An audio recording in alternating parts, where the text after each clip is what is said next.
Good morning, ladies. All right. Welcome to the Future of Work, Unleashing Women's Potential with AI.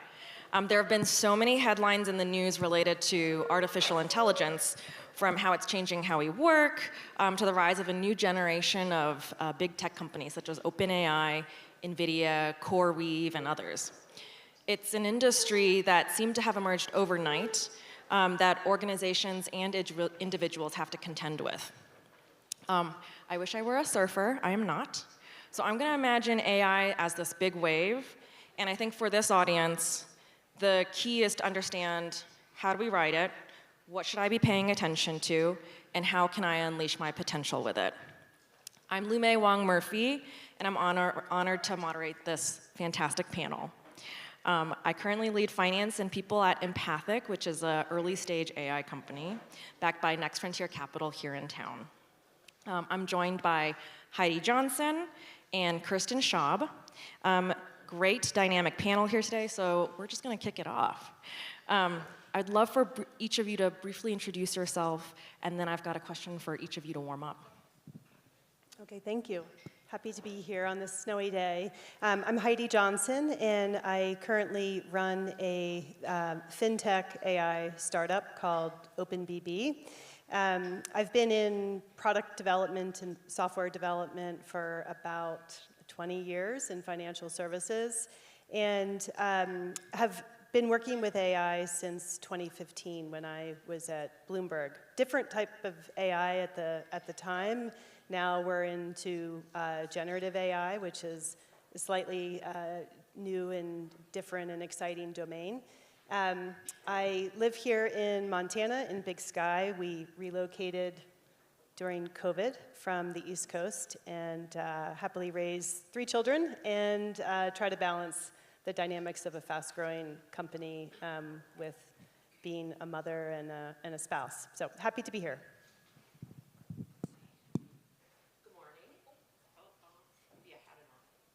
Morning. There we go. My name is Kirsten Schaub. I am the Chief Revenue Officer at Empathic, the AI startup where Lumei works right now. Most of my career, or a good portion of my career, I've been in SaaS technology sales. So I started and then led the healthcare and life sciences vertical at DocuSign. I was about the 100th employee at DocuSign. And when I left 2.5 years ago, it had about 8,000 people and was a public company, and I led a team of about 120 sellers and leaders. So I took a break from that. I started advising early stage founders. So I've been only female founders. I advise and do sales coaching really for seed stage founders. And one of my seed stage founders grew up to get more financing and get to a point where they're ready for a chief revenue officer, so I'm joining Empathic. I live in Seattle. I have 2 college-age kids, but I'm from Missoula, so I'd love to see, and I care very much about helping Montana grow and thrive. Amazing. So first question, Heidi. As someone who has led product development, how do you think about how AI has evolved and how to apply it to a business problem? Sure, it's a big question. I'll try to break it down into some bite-sized chunks. So working in product development, and particularly working with lots and lots of data. So in financial services, the data could be trading data, it could be client history, it could be communications content. We're talking about massive amounts of data. And back in 2015, when I started working with AI, the approach to using AI was trying to find that needle in the haystack, trying to find a way to have some insight into what was actually happening in this sort of vast stream of data. And so at the time you would come up with a hypothesis about what you were trying to evaluate, and you would collect a sample of data, and then you actually had to have individuals review the data and tag it, and so that it had some identifiers associated with it. And then you would build a model, which were a series of different computations, to try to take this data that has some identifiers and to process it through the models and see what it tells you. It was really labor intensive and very expensive. Typically, you needed domain experts in a particular field. So, one area was in credit. So you needed to have credit experts who understood the nuances of the data, and you needed to have PhDs in data science or machine learning to build the models, and then you needed a team of people to do the tagging of the data. And by the time you built this whole almost sort of factory line of analysis, you're probably looking at 9 months plus before you get your first output. Present day, it takes about 30 seconds to 2 minutes to do the same level of analysis. Now, it might not provide as much of the specific details that you require to answer the question, but because we're now in generative AI land, you can feed information. This is something called kind of prompt engineering, of sort of feeding a series of questions, maybe not quite getting the answer that you're looking for, and using this machine as a way of essentially getting deeper and deeper into the problem or the use case that you're trying to solve for. And the fact that you can make that transition so quickly means that just the acceleration of experimentation and innovation has just, it's mind-boggling. I have not quite ever seen anything like this in my career working with technology. And so it just opens up an enormous amount of possibilities for almost every industry.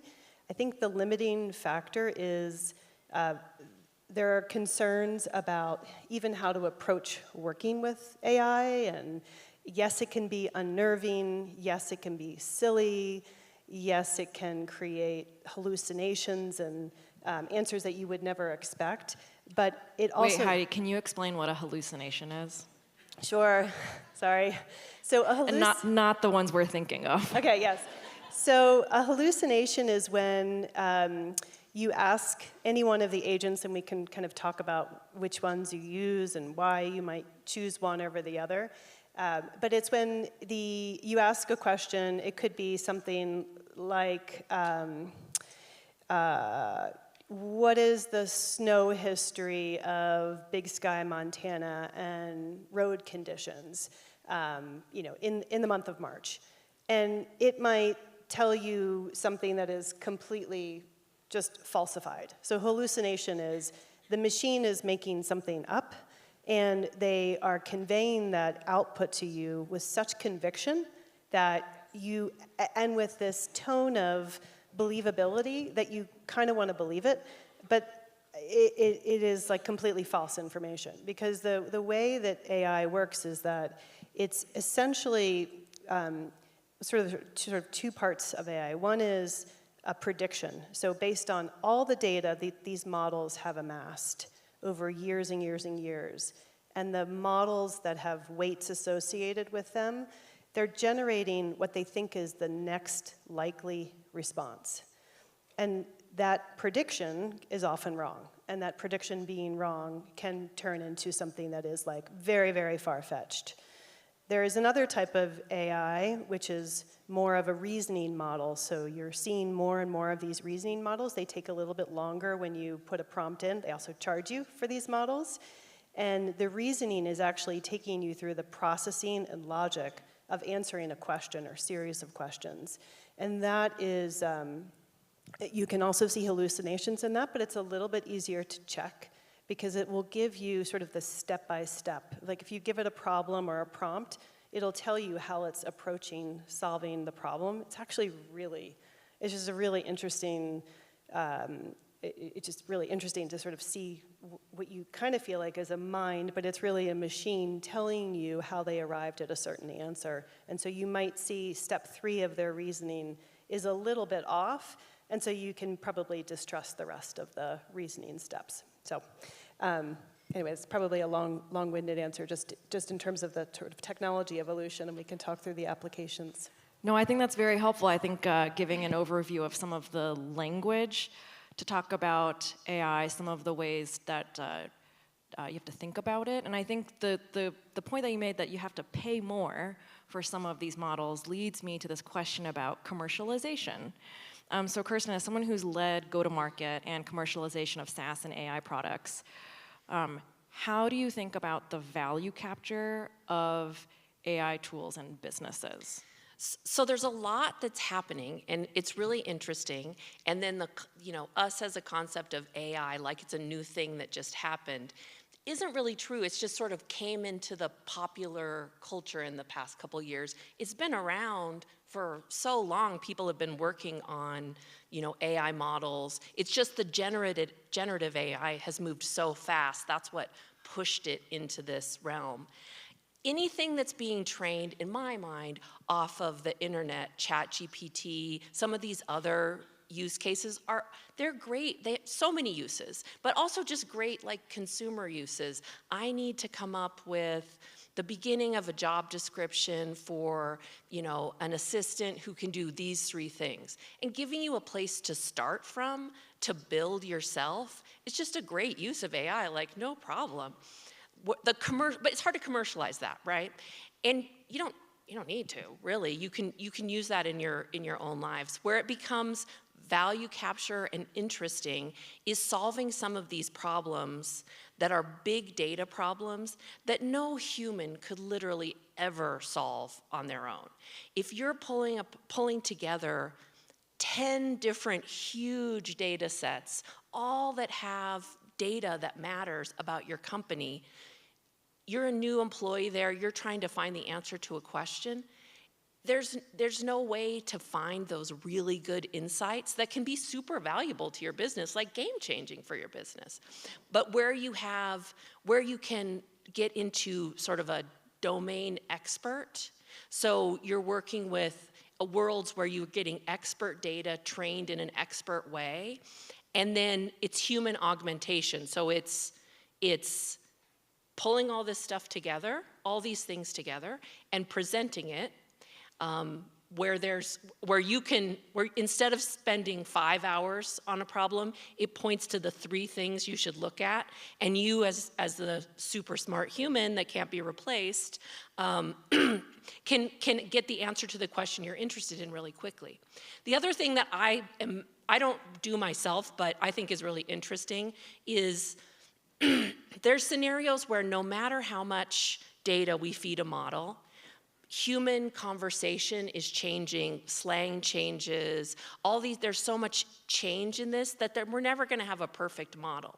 But if in the world of healthcare, if you're doing something like imaging, it is very possible to feed enough data about a certain type of cancer tumor, breast cancer, anything, that actually that you fed so much data that the machine becomes actually better at finding that thing and pinpointing it sooner than 80% of humans could do. And those are some just examples of how when you look at those specific point solutions and the sort of expertise becomes really interesting. So to follow up, I think there's something you hit here, which is domain expertise, but also the data itself. So a lot of these consumer products that are free, like we don't pay to use, and they're not running off of advertising dollars or anything like that, they're getting probably their data from free sources, right? What's available on the internet, what someone has already published. Can you talk a little bit more about if you were to have an AI business, you want to build a moat, something that's protectable from other competition, how important is your data set? How important is it to have data that someone else can't access or easily access? And how important is it for that super specific domain expertise? So really good question. I just came back from a institutional investor, which is a financial services organization in Florida. There was a conference there, and it was with CTOs and CIOs. and it was all about AI. And these are some of the most sophisticated firms like J.P. Morgan that are out there. They have 100+ billion assets under management. And the majority of the conversation about AI was around data governance and data readiness. So not even, hardly at all about the technology. So why is that the case? So first on data governance, the sources of data that you might be managing, just depending upon your industry, whether it's healthcare and it's patient data, or it's electronic medical records, it's lab data, what have you, it's billing, there's range of different data types, or in financial services, you're dealing with third-party data that you have paid, and you have contractual obligations to treat that data in certain ways. You have data that you generate from your firm, so maybe your trades and your trade history. You have client data. And then you have this regulatory framework that sits on top of everything that essentially governs what you can do with what type of data. And so the governance structure is so important around your data when thinking about AI, because you don't want to get into a situation where, as an example, maybe I'm a portfolio manager and I generate a trade idea for my clients, and I'm using AI to do so. If you do that, you actually have to show the full lineage of that investment idea. So what data sources did you use? What prompts did you put into AI? What output did you get? What action did you take on that? Because from a compliance standpoint, that's required in this country. In Europe, there's regulation that essentially says you are not allowed to use AI at all to produce investment ideas. So this is such a quandary for financial services, because it's one of the industries that is most positioned to deal with and to make good use of AI, because there's so much data to work with. So data governance involves typically somebody from each one of the functional departments, so risk and compliance and sales and management, et cetera, to essentially agree on things like which models will we use and how will we use them. And that's really interesting to me, because it is essentially putting belts and suspenders on AI for firms. In terms of the data readiness, you might hear more and more that this has become a bit of a problem, particularly in the business context, because data can be messy. It can be unstructured. So maybe you work at an energy company and you have a number of different manuals for how to handle repair of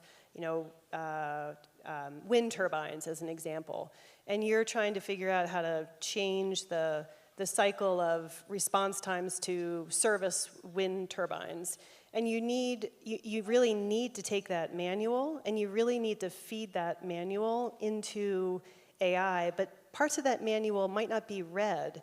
So when you think about what goes into AI in terms of a document or data, PDFs that have tables or charts or images in them, the AI still has a difficult time in reading them, and so you might get a really wrong answer when you do that. So firms have to spend a lot of time now looking at all the content that they have and all the data that they have and saying, is it actually in a position for me to use it in my business to help me generate an insight, or do I actually have to do some work on it first? So I think those two things have slowed down a little bit the mainstream use of AI, at least in financial services, but it's coming, because there's still a tremendous amount of experimentation in different departments, where the experimentation is done where somebody in the engineering department provisions an environment and allows people to play specifically with certain models and such,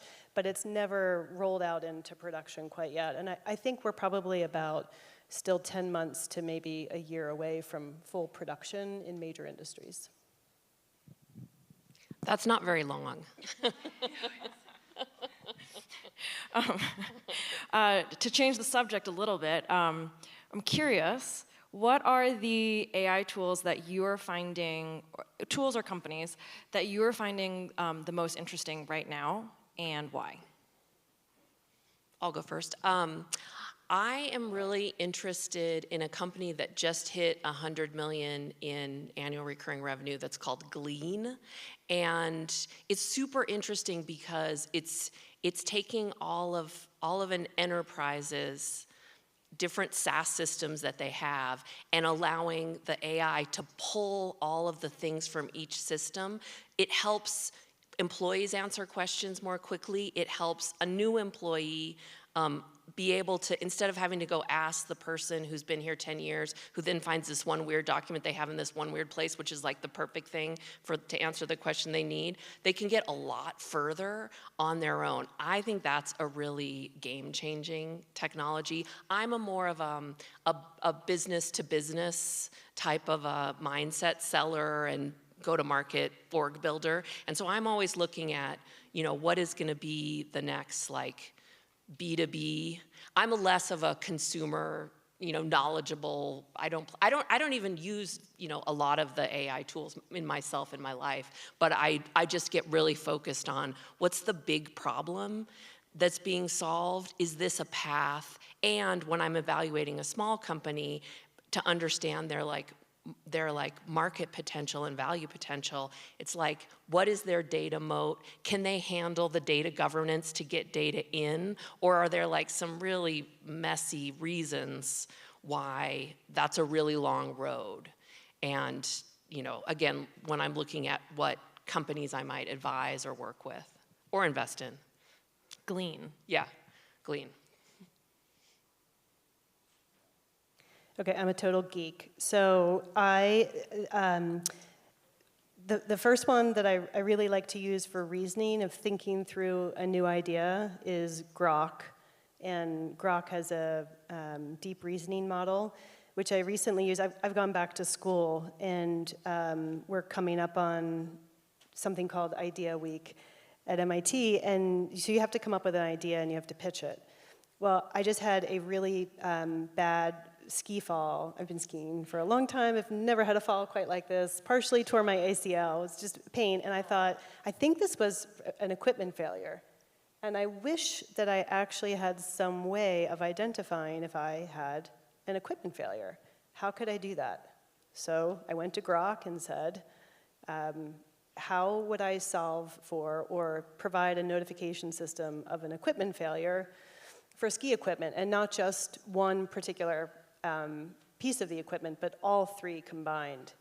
And I think I got about a 10-page answer on a series of sensors that I would build, and even the type of sensor, not just like a vibration sensor, but it was like a, accelerometer, MME, something. I had no idea what this was talking about.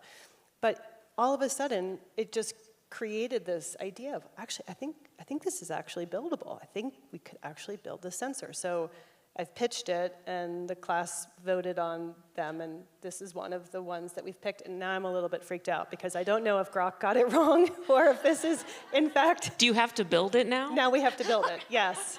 I guess you're going to find out what all those sensors are. I'm going to find out, starting next week, a week after next, how to build it. So that is one just for pure, if you ever had an idea, like just ask a question. Again, you might not know if it's right or wrong, because I don't really know much about sensors, but it was actually a pretty believable response.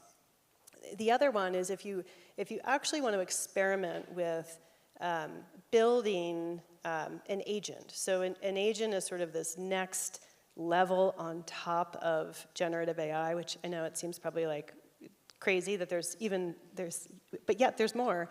But the agents are trying to get to a place where they're fully autonomous, where they can complete a task solely on their own without a human in the loop. Most AI is still human in the loop, but they're agents. Wait, Heidi, sorry to interrupt. Yes. Can you explain what human in the loop is? Yes, a human in the loop with AI is essentially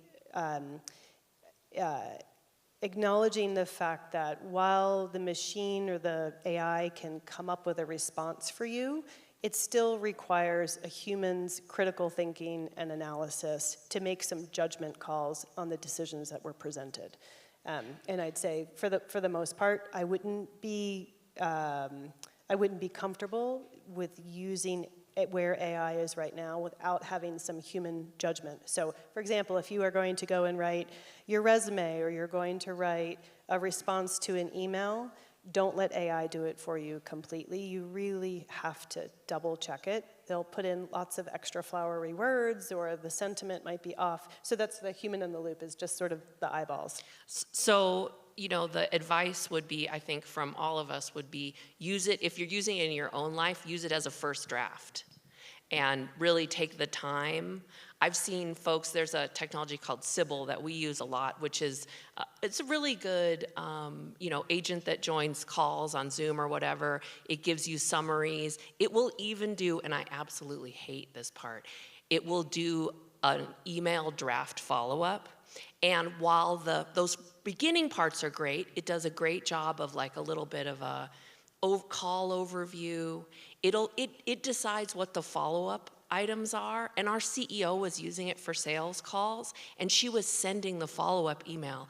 And I looked at some of the emails, I was like, you need to stop that right now. The follow-ups that it's coming up with, if she's acting as the salesperson, I hate every single follow-up it comes up with, because it's not the things that would be the next steps to move the deal forward, for example, or to set the next meeting or whatever. It's like, we should all get together and do blah-de-blah, when actually the sales thing you should do is like set up a separate meeting with each of these key stakeholders to understand what they care about and get them aligned to your solution and understand their concerns. So it's like, just like you were saying before, the beginning parts are great, and some of the outcomes are great, and others of them are opposite of great, you know? Yeah. You have to be careful. Sorry, Heidi, I interrupted. You were No. going to tell us took it about away. not having human in the loop. It's all good, but so if anybody is interested in building and experimenting on their own, there's a tool called Stack AI. It's STACK, and it's what you call low code or no code. So you don't actually have to understand engineering or code to essentially follow the steps and create your own little model, your own little agent, and see how it works for you. So if any business owners are thinking about just experimentation, this is a good way to develop something that might be customized specifically for your business or the problem that you want to solve. So when I went to college, I was an art history major, not an engineer. And I think to your point now, there are all these technologies coming out where you don't have to be trained necessarily in engineering or STEM to take advantage of them. Both of you are moms. I'm a mom too. As you think about next generation or people looking to retool themselves, gain further education, what are those key skills or experiences that you want your kids to have to be prepared for this world in which AI is so dominant? Like elementary school kids or like grown-up kids? I don't know what the room has. I think just broadly, what are those key skills that are going to really help anyone succeed in the economy going forward? So one of the things that I have always done, and I have out of college and college age 2 kids, and I was always big on like, what is the reason behind this thing? How are you the product being sold? And honestly, my kids were like, oh my God, Mom, stop. So when you're talking about things like Snapchat location, so some of those older technologies, like just really having a conversation, you can use it, you can have your location on, but I mean, honestly, in 10 years, the concept that you would be sharing location data with like your 50 closest friends is like the thing that they'll be like, oh my God, I cannot believe you did that. Like, so, it won't be in the common. So I think as you go into AI, all technology, but as you go into AI, it's just having those conversations, not saying don't use this, do follow whatever the school policy is. If it, elementary school, middle school, high school, and college, there's some opportunities to embrace it, and there's some places where they say don't use it. And but it's really being open to all those conversations and learning about it and understanding what it truly is, because I think you can, as a as a, technology kid who grew up after the year 2000, this is all they know. But also they need to understand the why. Why is somebody giving you that? Like, what are they getting out of it? That's interesting. All those things. What do you think? So I'm taking an AI class right now that is taught by Simon Johnson, who just won the Nobel Peace Prize in the fall. So it's kind of amazing to be taught by somebody like him. And he is really concerned about the question of when does technology replace human labor. That's what he won his award for his research over the many, many years. And he had us do an exercise in class. And I'm going to share it with you because it was really profound. He suggested that there was an airline, and it could fly you across the country, and the airline seat would cost $19 for the trip. But the airline was completely autonomous. So there wasn't a pilot, there weren't any stewards, there were other passengers, and you could completely opt into this or not. Would you fly on that plane or not? And then he had us go to a site, and I was going to share it with you. It's called onetonline.org, so onetonline.org. And this, I never had seen this site before, but I think it's I don't know if the government runs it or some other association runs it, and it includes task, skills, and activities for every single job function that you could possibly imagine around the world, and includes pilots. And so you go through and you click airline pilot and you see all of the functions that the airline pilots perform. And you had to ask yourself a question, would you be okay with that particular function being performed by a pilot? Fast forward, we had this great discussion, and I think there were only about 25% of the students who said, I'd get on that plane right now, but maybe in a couple of years. And it was really, it was such an interesting way of thinking about your own personal skills and the tasks that you perform in your jobs and the types of tasks and skills I think my children will perform once they're out into the real world. And how do you want to define what you can do uniquely as a human versus what you can do with technology? And what technology, quite frankly, might do for you independently. And I have gone back to this site so many times since then as I think through, like my son is studying to be a mechanical engineer, and my daughter is a neuroscience major, and my youngest isn't quite, he thinks he's going to be a professional soccer player. But hey, as you're thinking about these jobs, understand what the attributes are of them and where technology plays a role. So I think my advice would be, we can't avoid it. Like the AI that we see right now will be the worst AI that we ever see. Like the improvements and the pace of change is astounding. It's like every week and every month. So my advice, whether you like it or not, is kind of get on board, because you don't necessarily want to be left behind, I think. At least I don't want to be left behind. Amazing. Okay, I think we've got some time, a little bit of time left, so we're going to do some quick lightning popcorn questions, and then I hope I have enough time for audience Q&A. I'd love to open it up to the audience, especially if there are any burning questions. So, quick popcorn question is, what's your AI prediction for 2025? So Sam Altman, who's the founder with Elon Musk, of OpenAI, predicted in December at a New York Times conference that we would reach full generative AI status within 18 months. And my assumption from that is that what he really meant was in 2025. So I think we're going to see just a continuation of the quality of the output, such that it is now outperforming humans on an array of tasks, and I suspect that we'll get to, in all of the tasks that are evaluated, probably close to 90 to 95% completion rate by the end of this year.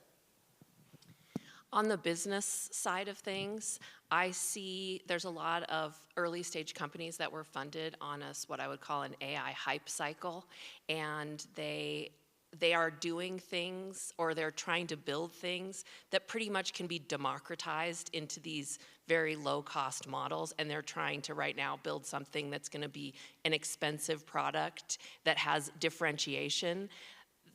Many of those are going to fall to the wayside, and the ones where there is specialist need, defensible moats, those ones will start to rise and shine. I think there's going to be, from a company perspective, haves and have-nots of who keeps getting funded. Okay, next popcorn question, and that was actually my last question about AI, which is, since we're at a conference with plenty of networking opportunities, what is your favorite networking question to answer? Thank you very much. I don't know if I have a specific question. I do like something that's a bit out of the blue. When we, at our company, when a new person comes on board, what is it? They have one that's like, what is your very lightly held belief that no one else agrees with but you? And it ends up being something funny, like, no one should eat a green vegetable ever again. It starts a low-key conversation that then you can get to know a person and then build from. I think being in Montana, typically the question of what brought you here and what keeps you here is an important one, because people who come and wish to live and work and raise their children and thrive here, it's not easy. It's the jobs are not the same as if you're in the coast, like where we both you are and I've been, or you have to travel great distances to get to any one location, but there's just something that is so there's just such integrity in Montana and a work ethic that is amazing. So I like when people want to know a little bit about your Montana story, and I like to always hear about other people's Montana story. Amazing. Okay, I'm going to turn it over to the audience. I'm going to get my exercise and be the microphone runner.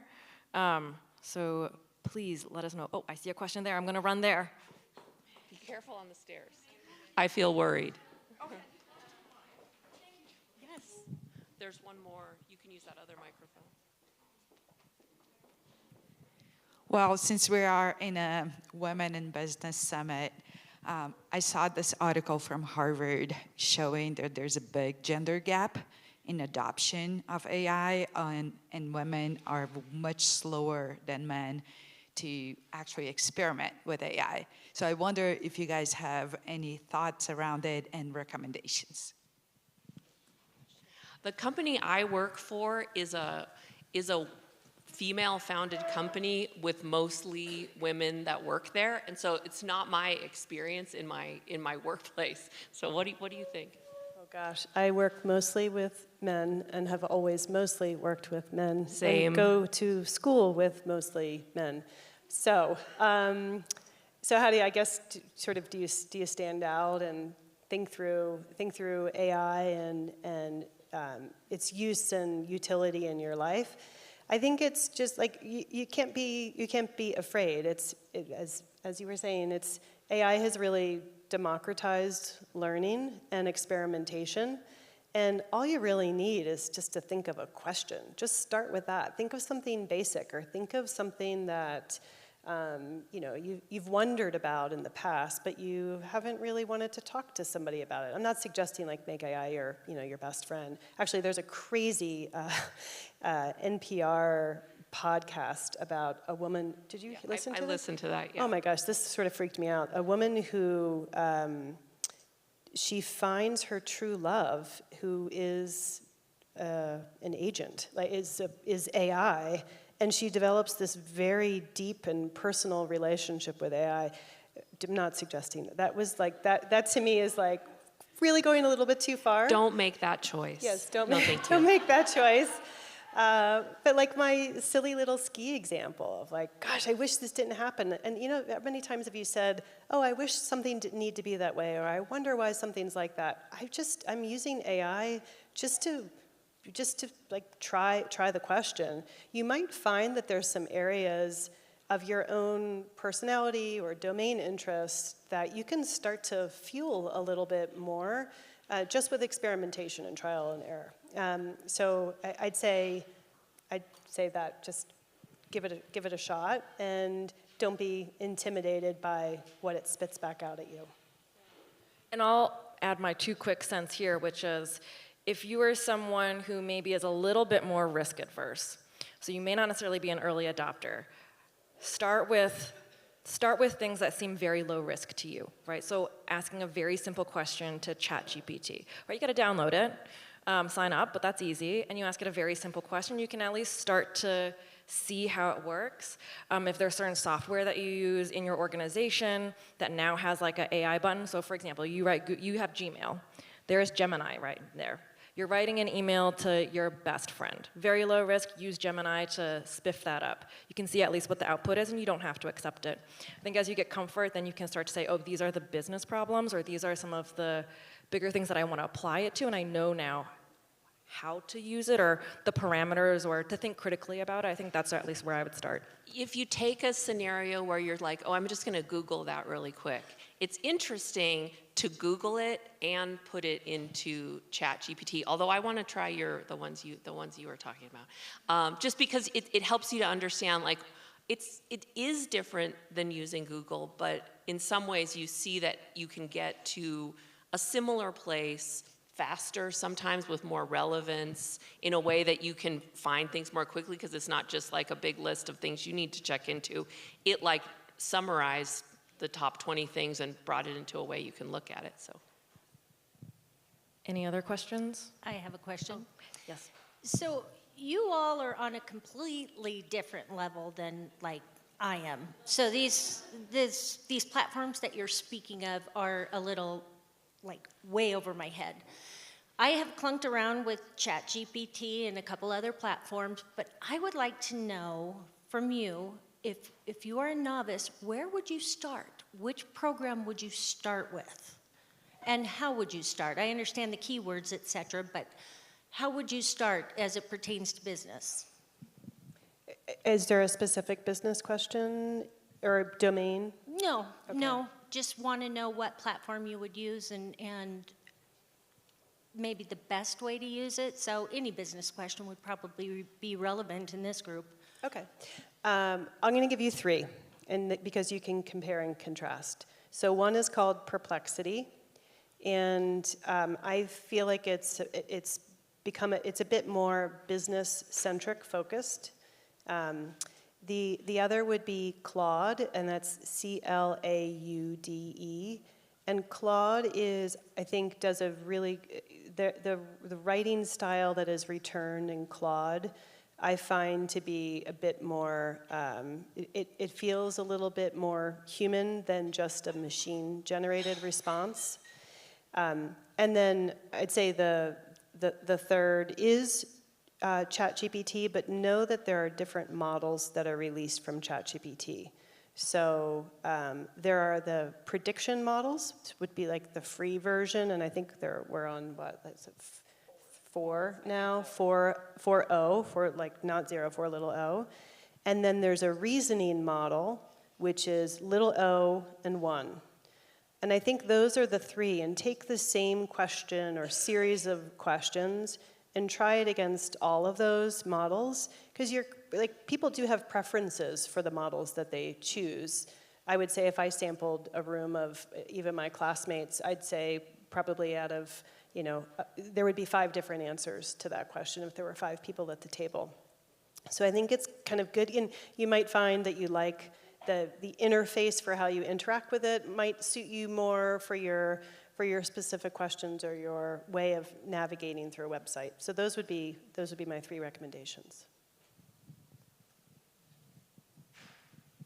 Hi, I'm a healthcare provider and also obviously a consumer of healthcare, and I also own a small business. And my My question around AI is, how do we understand that there's going to be a fair landscape utilizing it?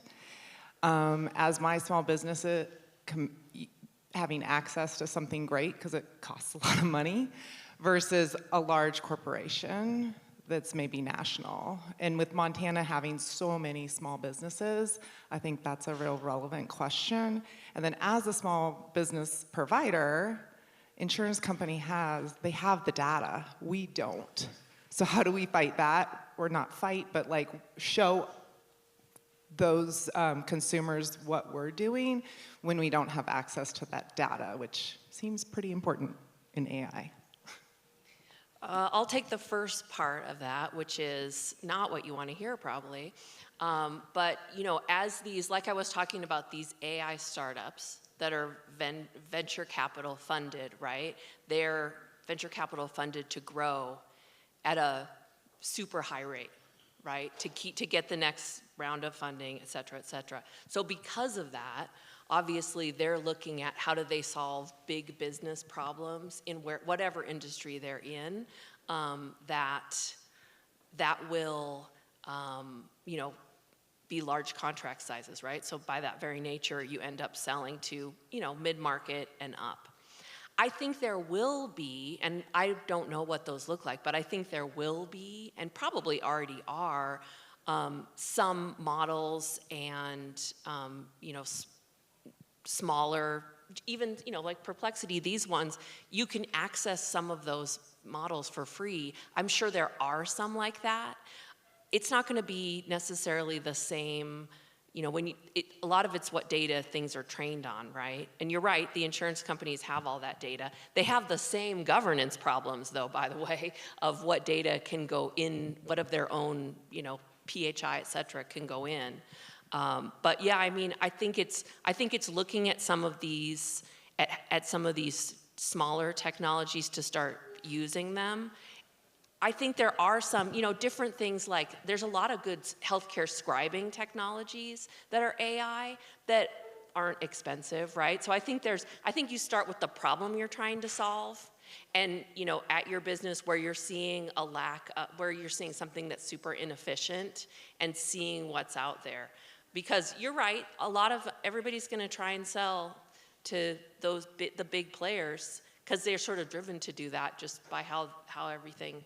To get more funding and survive as a company, et cetera. However, I think there are some, when you start with the problem you're trying to solve and look for that solution, I think there's some that are good to start with. I don't know, what do you think? Yeah, I agree. I'd say on the data ownership side and or governance or rights of use, the rules still apply. So if the insurance company has the data today, there are probably restrictions around how they can use that data. So, the fine print, like this is a time to understand the fine print, especially if you're shipping data to someone, or if somebody is selling something to you that has data, just to make sure that the rights of use are being respected around that data.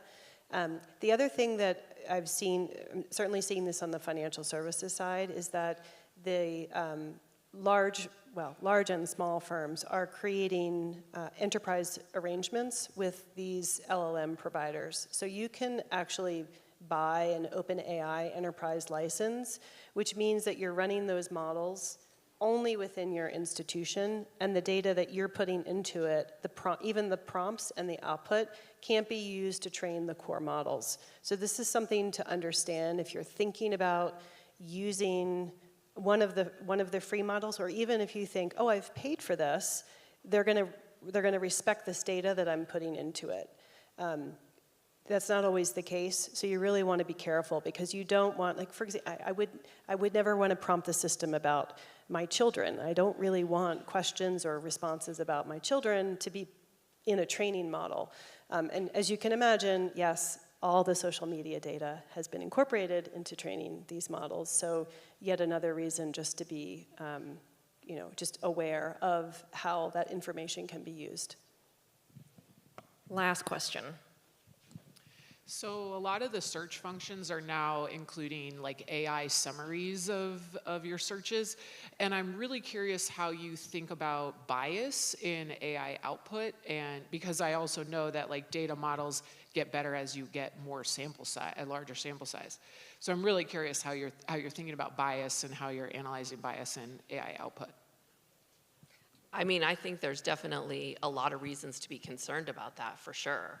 I think that that's going to be an issue that I think each individual has to be aware of for a long time, because to the extent even that more men or white folks or whatever are the ones doing all the work inside it and their data is going into it, that's what's going to come out as well. So I think it's Or how you label it, how you Yeah. train the model. Yeah, yeah.